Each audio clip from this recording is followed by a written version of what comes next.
Olá, eu sou Natália Reis, sou museóloga e atuo como auxiliar de conservação e restauro no Centro Cultural do Tribunal de Contas da União. E nesse vídeo apresentaremos alguns processos de aquisição de materiais menos onerosos para pesquisa, acondicionamento e mobiliário de reservas técnicas. Olá, eu me chamo Rosana Caroline, sou museóloga e também atuo como auxiliar de conservação e restauro no Centro Cultural TCU. Nosso objetivo é apresentar um relato baseado na nossa experiência em desenvolver ações voltadas para a conservação curativa e principalmente preventiva.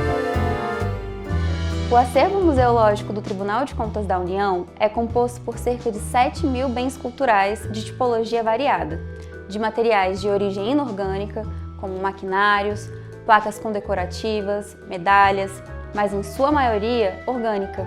Dentre eles, documentos, indumentárias e mobiliário que foi adquirido nos primeiros anos de existência dessa casa em Brasília. E é sobre eles que vamos falar.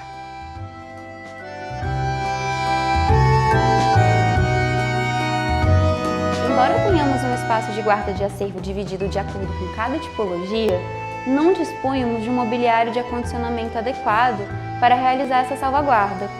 Antes, utilizávamos pallets de madeira.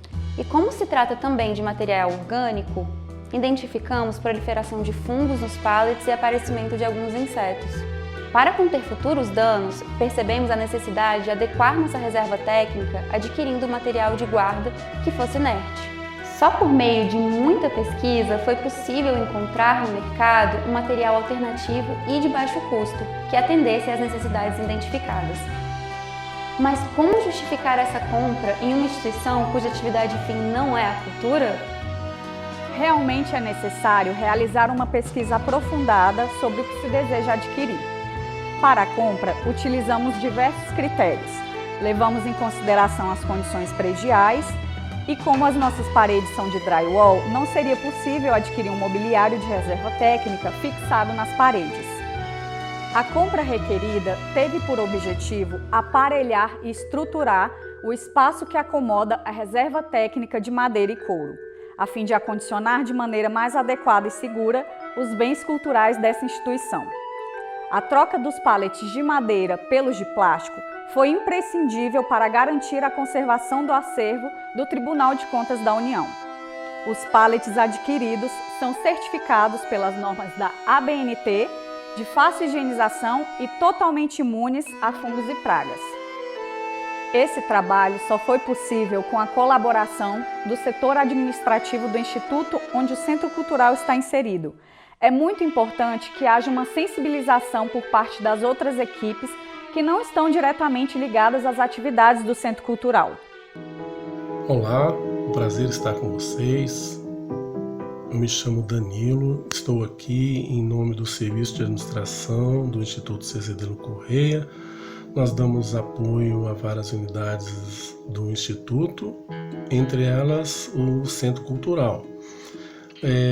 Como nós fazemos o trabalho de apoio para que o Centro Cultural tenha um bom desempenho? Bem, nós auxiliamos no processo de compras, trazendo para eles as informações necessárias para instruções processuais, as modalidades de licitação, procuramos instruir os processos e realizar dentro de nossas atividades tudo aquilo que for necessário para a aquisição do material necessário para a boa atuação do museu, algumas vezes de uma forma bem rápida, outras vezes um pouco mais demorada devido ao processo, né? Bem, nós procuramos dar o apoio também na parte institucional, procurando auxiliar nas questões administrativas, nas questões de pessoal, e também o controle patrimonial.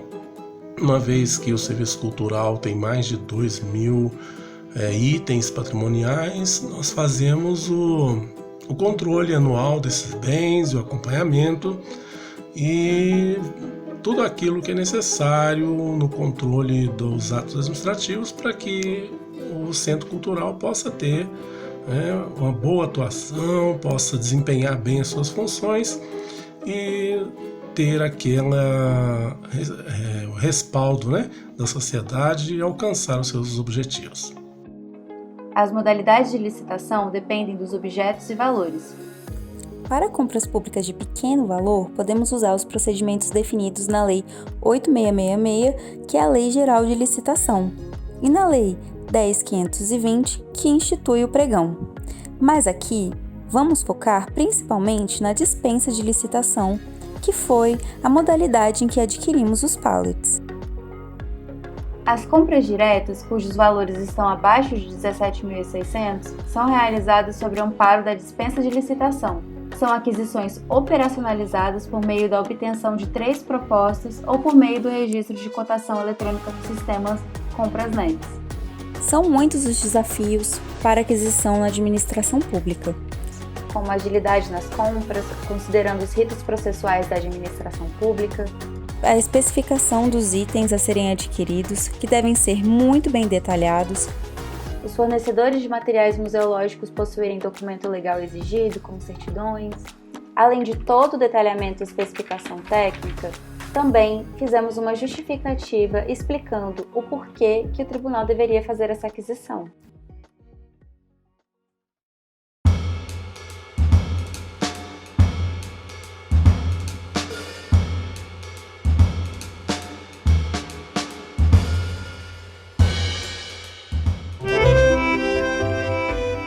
Complementando nossa fala anterior, avaliamos as características estruturais e materiais do espaço, bem como os materiais que constituem o acervo. Além disso, consideramos questões como a dimensão do espaço, estabilidade, capacidade de volumes e circulação. Antes de tudo, elaboramos um desenho com o mapeamento do espaço para definir as medidas necessárias. A preferência pelas estruturas de materiais inertes em detrimento de mobiliário em madeira ocorre em função de sua durabilidade, inércia e não atração biológica. Suportes confeccionados em polietileno ou poliéster, tais como plásticos, mantas, caixas rígidas e tubos, são mais adequados do que aqueles confeccionados em PVC, como, por exemplo, policloreto de vinila, já que este libera gases nocivos, não sendo considerado um material inerte. É importante lembrar que não adianta utilizar materiais neutros e suportes inertes se o ambiente não for adequado. Em pouco tempo, eles também sofrerão processos degenerativos, provocados pelo meio externo, e é por isso que o controle climático é essencial. Os pallets estão a pelo menos 30 centímetros de distância da parede. Isso para facilitar a manutenção, ou seja, a limpeza que é feita nesse espaço. E também em caso de emergência, para que uma pessoa possa entrar com maior facilidade. Também levamos em consideração a altura dos pallets, para que o acervo ficasse a uma distância segura do chão.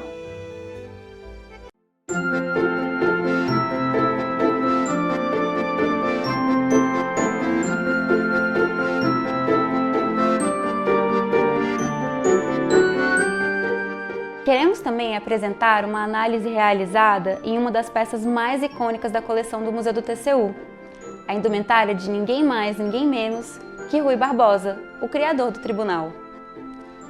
Mesmo que sua instituição disponha de poucos recursos, é possível realizar pesquisa no acervo com uma metodologia de fácil aplicabilidade e execução.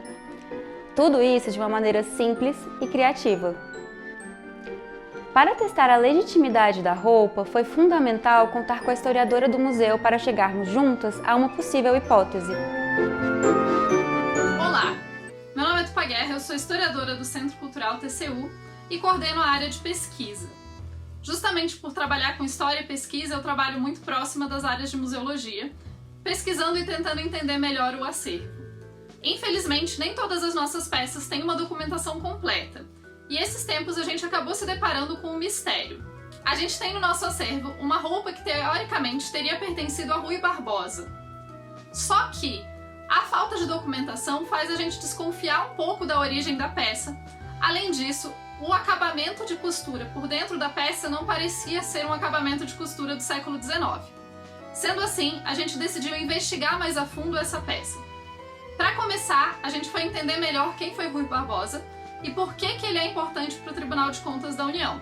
Rui Barbosa era ministro da Fazenda em 1890, bem no comecinho da nossa República, e foi nesse momento que ele criou o Tribunal de Contas, que mais tarde viria a ser conhecido como Tribunal de Contas da União.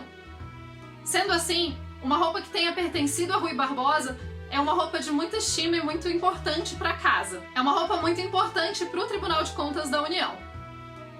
Além disso, o que a gente pode perceber de Rui Barbosa é que ele não era um homem de grandes luxos, no entanto, ele era um homem da elite carioca no final do século XIX. Sendo assim, ele se vestia principalmente com uma moda muito semelhante a outros homens daquele período. Com casaca, colete, calça, enfim, o vestuário completo. É provável que ele utilizasse mais lã, porque era relativamente comum que ternos fossem feitos de lã no Brasil nesse período, assim como outros materiais, né? E, além disso, a gente foi atrás de quais eram os principais alfaiates que produziam roupa e que Rui Barbosa comprava. Com essas informações na mão, a gente foi analisar a peça em si, medi-la. Ela ela tem um tamanho que seria compatível com Rui Barbosa. As costuras não são costuras de alfaiate, tem alguns detalhes das costuras que não condizem tanto com o período, mas isso em si não cravava que a peça não era original, uma vez que ela pode ser uma peça original que acabou sofrendo alguma intervenção ao longo de sua história. O nosso próximo passo foi pensar em uma metodologia que funcionasse e que desse mais certeza pra gente se aquela peça tinha chance de ser original ou era uma réplica. O que a gente fez foi utilizar uma técnica de queima. Como é uma peça histórica e a gente não necessariamente pode... Por ser uma peça histórica, a gente não pode simplesmente cortar um pedaço da peça e queimar. O que nós fizemos foi avaliar a peça e descobrir pequenos lugares em que ou a costura do forro estava desfeita, ou havia uma linha saindo. A partir desses lugares, nós, com uma pinça, cortamos pequenos pedaços de linha e queimamos esses pedaços de linha para, a partir daí, definir qual material que é feito esse tecido. Essa técnica não vai te fornecer exatamente a composição do material, mas a partir dela pode-se saber se ele é um material sintético ou não. No caso dessa roupa, que teoricamente pertenceu a Rui Barbosa, o forro com certeza é sintético, o que nos dá a informação que essa peça ou é uma réplica ou o forro foi adicionado posteriormente em alguma ação de restauro ou, enfim, alguma outra ação. Então fica o mistério, seria a peça efetivamente de Rui Barbosa ou ela seria uma reprodução produzida para o museu? A gente está aqui analisando essa roupa, que provavelmente foi do Rui Barbosa. Deve ser efetivamente uma roupa antiga ou não. Então a gente está olhando algumas pistas que podem dizer pra gente. A primeira delas é o tipo de material, então não sei se esse tecido existia na época ou não.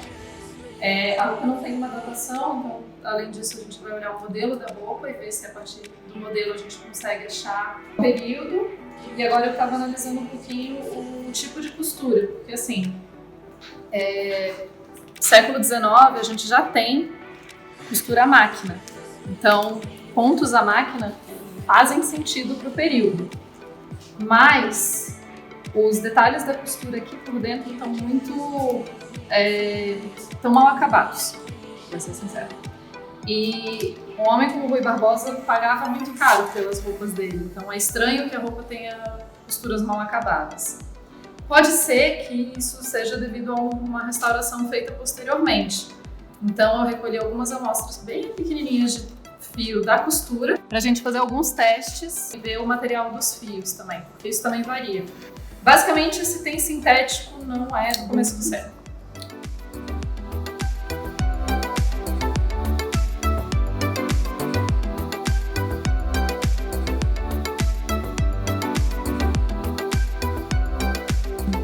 Lado, o modelo tá certo, o fato de a gente tem aqui a casaca, né, o colete e a calça, os três na mesma cor. Isso é uma tendência que surge no final do século XIX, que começa a ideia dessas três peças como parte do vestuário masculino, então faz sentido para o período. A outra coisa que eu estava olhando aqui agora, é a costura do botão, a casa do botão E o tipo do botão, dá pra ver aqui que bom, isso daqui é um dano feito com cola. E a casa do botão, dá pra ver aqui que ela tá um pouquinho destruída, né? Dá pra ver que a costura aqui tá toda rasgadinha já. Isso provavelmente é um sinal de uma costura mais antiga, porque então ele foi abotoado e desabotoado várias vezes e por isso desgastou a costura. Isso faz sentido com uma roupa mais antiga. A gente trabalha com 3 hipóteses principais. A roupa é original, mas ela passou por intervenções posteriores para conservação, ou então a roupa é uma réplica. Caso essa roupa seja uma réplica, ela é uma réplica muito bem feita. Isso já dá para ter certeza, porque os detalhes são muito bem feitos nela. Então, até agora eu não achei nenhum sinal que aponte definitivamente isso é uma réplica. Ainda temos questionamentos se a roupa pertenceu ao Rui Barbosa e passou por uma intervenção de restauro, ou se poderia ser uma cópia fiel de seu modo de trajar. E você, o que acha?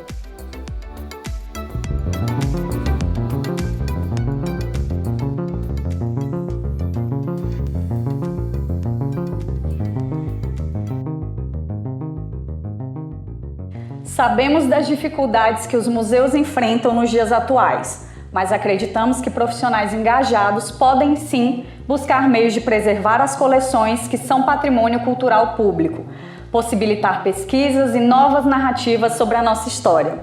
Gostaríamos de agradecer a parceria com a Câmara dos Deputados nesse evento tão necessário. Para complementar nossa troca, disponibilizamos aqui documentos referentes às nossas pesquisas e também compartilhamos nosso contato. Contem conosco! Saúde a todos!